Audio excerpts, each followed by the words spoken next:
The Advertising Standards Council of India, the country's self-regulatory voluntary organization for advertising, has issued a set of draft guidelines that directs that all social media influencers must prominently label content that promotes products and services on digital platforms. The proposals, if finalized, will ensure a strict code of rules which each influencer must follow in properly disclosing the nature of their promotional posts to viewers and followers. The rules are expected to roll out by the 15th of April. Digital media influencers, YouTubers and celebrities promoting their favorite brand might have to be a bit more cautious going forward. A new draft regulation by the Advertising Standards Council of India stipulates that all digital influencers should declare if a product or service is being covered as part of a promotion. The guidelines give specific details that advertising labels should be clearly visible for video content on all platforms, including mobile. Like in the case of social platforms like Instagram, the guidelines suggest that the disclosure label be superimposed on the image. ASI recommends that a contractual agreement must be established between the advertiser and the influencer that carries clauses pertaining to disclosure, use of filters as well as due diligence. It is also up to the influencers to verify that the claims being made in the advertisement are valid and can be sustained. Manisha Kapoor, Secretary General ASCI, said that the biggest part of the new rules is to tell consumers that you're watching an ad and not content. That disclosure has to be in a prominent position. Similar to the Federal Trade Commission guidelines in the United States, breach of conduct could carry fines. The draft proposal is up for public debate till the 8th of March and is expected to roll out by the April 15th. Influencer marketing is currently estimated at between $75 million to $150 million here in India. With the new regulations, media consumers and followers can expect some checks and balances in place to ensure that lightly varied ads are no longer promoted in the name of information. Well, joining us now, Santosh Desai, the CEO of Future Brands. Thanks very much for being with us as well. Dilip Cherian joins us too at this hour. Mr. Desai, what do you believe are the implications of this order where people need to actually say if they're advertising anything on social media, for example? Well, I guess it just helps to make, I think, this whole area of influencers much more transparent, because I think so far what has been happening is that a lot of promotional activity has been being carried out in terms of, in the guise of being just the opinion of the influencer, and their followers don't really have a way of knowing what is just an sort of an opinion of the individual and what is in fact paid for sponsorship. So I think this separation of the opinion, what might be personal opinion, with a paid for kind of an advertising pitch, I think that's a very important distinction that is being drawn. And I think it's very important for the followers. And in the long run, I think it in fact helps influencers retain credibility, because I think over a period of time, otherwise there's always a suspicion that what is being said is actually is paid for content. Here, everything becomes transparent and upfront. So in the short term, I think it'll certainly be a setback for a lot of influencers who don't have to do this. But I think it is a thoroughly welcome move. Mr. Cherian, what if you're an influencer who isn't receiving money from any company, but just seems to like a product? If you like a car, for example, of a particular brand, and you happen to have 200,000 followers or whatever on Instagram, and you like putting up pictures of a particular car, and you aren't receiving any money from that brand, then how does that work? An influencer always receives some payment, either money or a car or whatever. Right. So let's be very clear that an influencer is defined as somebody who has a commercial relationship with the brand. So, if the influencer is doing it out of love and fresh air kind of approach, I guess that's different. But that is not what is happening in the real world.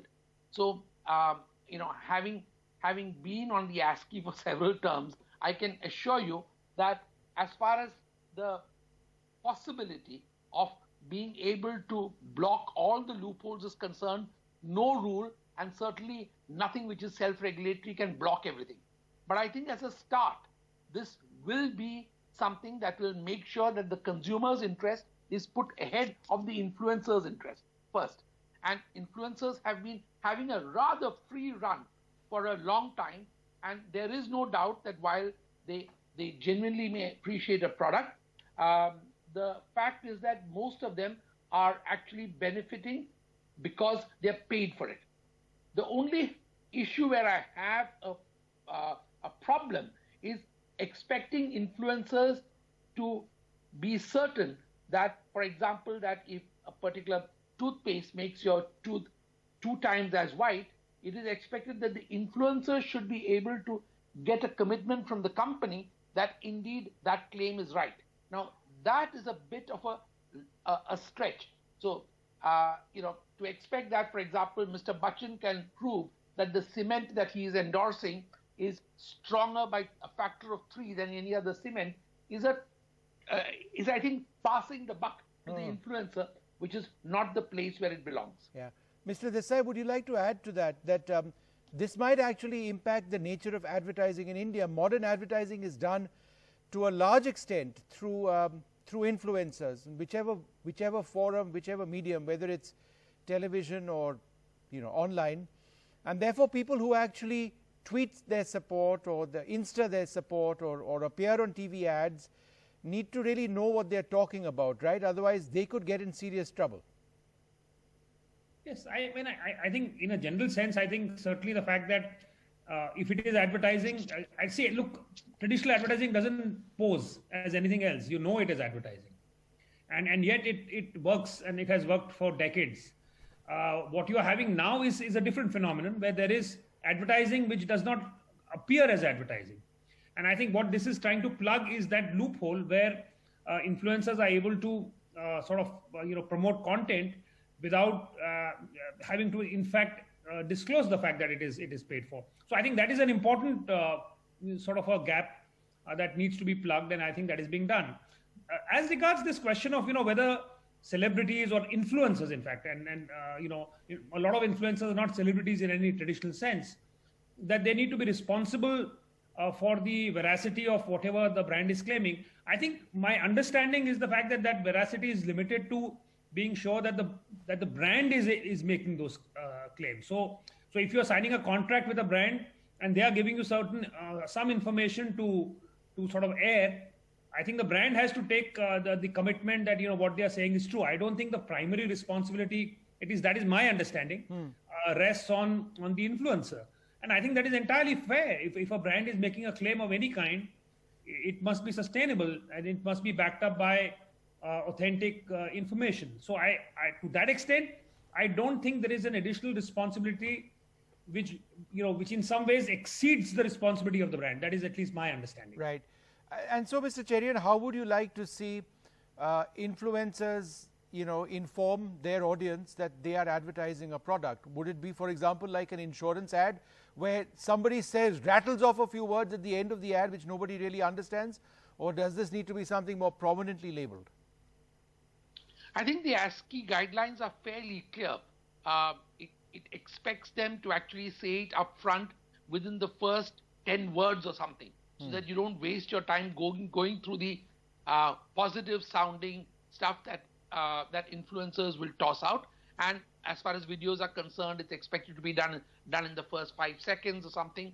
So I think that broadly, what is happening is that influencers are being brought into the mainstream as actually an advertising product, which is where the ASCI is coming in.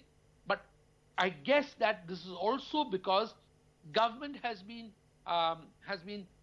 putting various conditionalities on influencers, right. And I think that rather than have a exercise which is not bound in any sense, I think ASCI's self-regulation rules are a way of making sure that the playing field is defined and that the rules of engagement are also clear and publicly known. All right. I'd like to thank you both very much for joining us. This is going to make for some interesting times when it comes to advertising in India. I do hope that exaggerated advertising doesn't disappear, because that's part of the fun of looking at ads as well. And that somehow people have a sense of humor, because I fear in the future you'll be in a situation where people without a sense of humor say that you are promoting something which is from another planet. Perhaps they are, and perhaps that's part of a joke, but that's what advertising often is. Anyhow, I'd leave both of you to that. Thanks very much for being with us. Thank you.